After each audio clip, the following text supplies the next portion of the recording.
Kisumu City, Kenya's cleanest city. Driving through the city, the sun glistens off a clean pavement and litter-free sidewalks. A clear indication that work has been done to make the city clean. But did you know that there are unsung heroes behind this?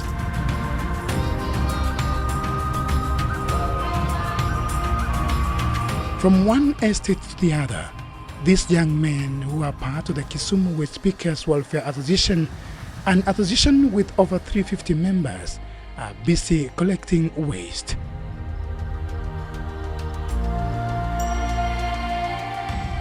The group, which comprises the youth, single mothers and reformed youth, has been collecting, sorting and recycling waste since 2019.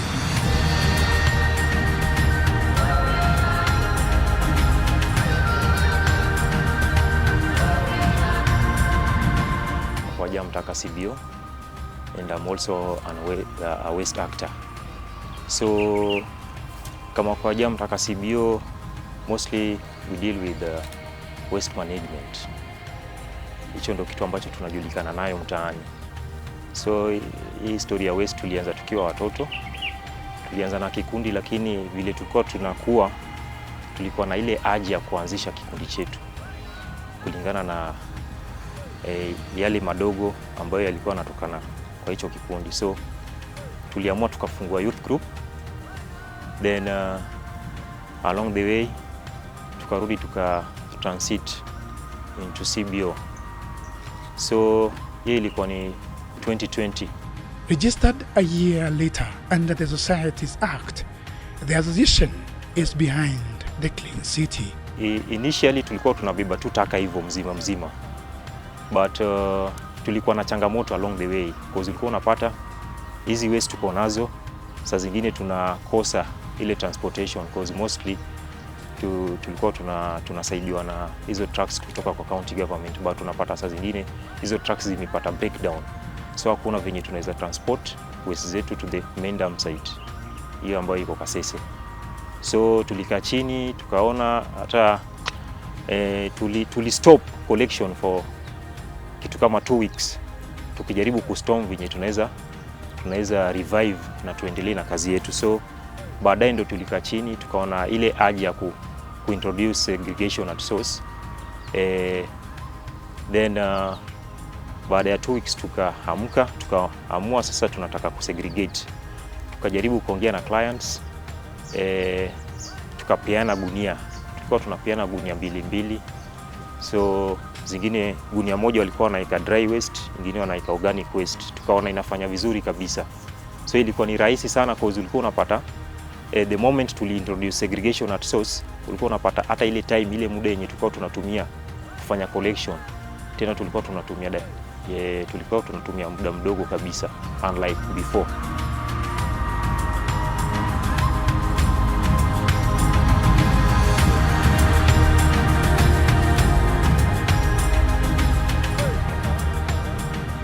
Victor Onyango leads a movement that is transforming waste into dignity. From Obunga to Nyalenda and other parts of the city, work has been going on. The group has a total registered number of 350.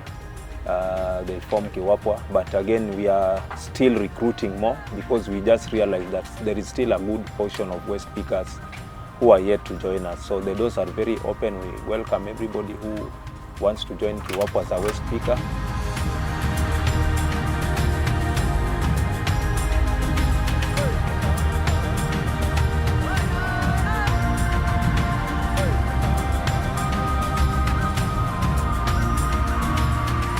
At this site, a locally assembled machine is used to compress plastic bottles into a huge bundle weighing more than 100 kilograms.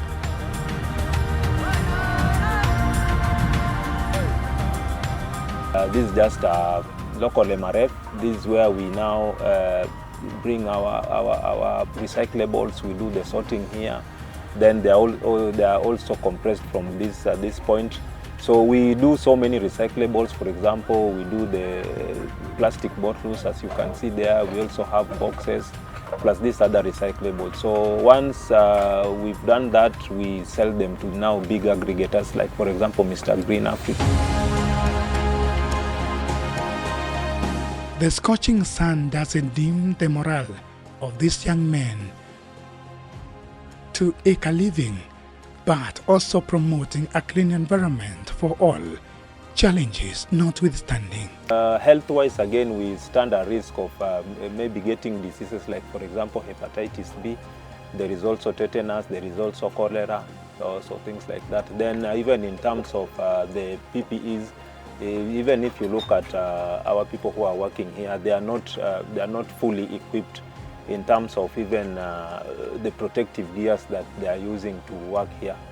Other challenges is transportation of now the waste. After getting the recyclables, this waste must also be taken to the landfill. So you find that we don't have that reliable means of truck that can help us transport this from the community now to the landfill. The little amount of money they make from this back-breaking venture is used to support members and a little savings. Tunafanya collection at a subsidized fee, affordable fee. So hiyo pesa yenye tunapata ndo tunarudi tunakaa chini, tunaona huyu nani anaweza toka na kiasi gani, aende nyumbani at least aende ajisort nayo kidogo kidogo, kama kununua sabuni, kama kununua chakula. Alafu kuna percentage fulani pia inaenda kwa CBO, kwa account ya CBO. Unapata in most cases pia tukiuza tuna recycle, tunafanya sorting, si ndio? Tukiuza hizo recyclables kama hizo plastics, kuna ile amount yenye tunapeleka kwa account ya CBO na kuna ile amount yenye inakuja kwa pocket zetu. So hiyo pia inatusaidia kufanya nini? Kuendelea mbele.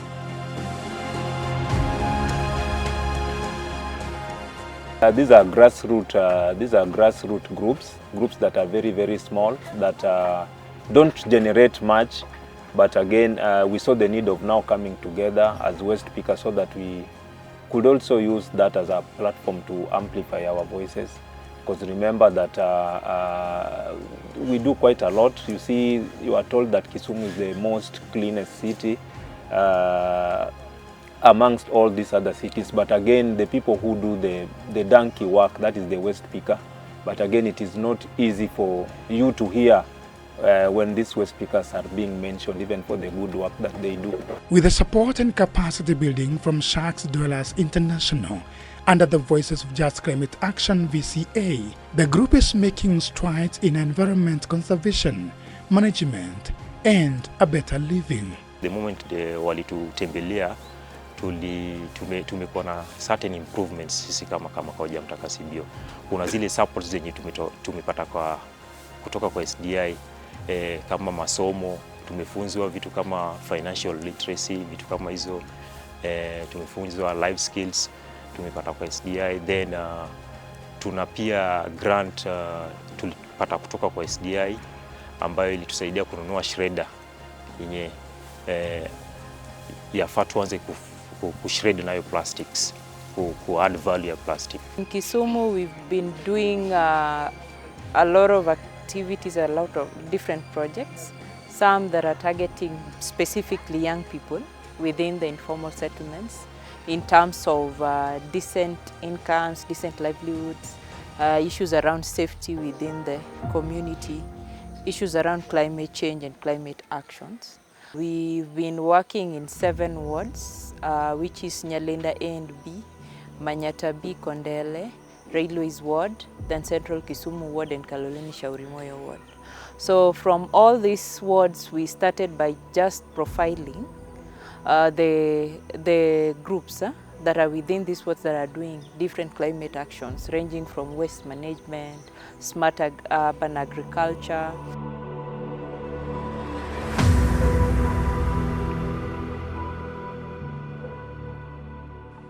Cities and towns across Kenya and the continent are struggling to deal with solid waste and all manner of waste, which in most cases finds its way in water sources, leading to water pollution. Groups such as Kisumu Waste Pickers Welfare Association, involved in waste collection and recycling, mostly go unnoticed. We are told that Kisumu is the most cleanest city amongst all these other cities, but again, the people who do the donkey work, that is the waste picker, but again, it is not easy for you to hear when these waste pickers are being mentioned, even for the good work that they do. According to African Development Bank report, by 2030, an additional 350 million people are projected to be added to Africa's urban population. As population in cities and towns across Africa continues to grow, waste management could prove a challenge if proper measures are not put into place to handle it.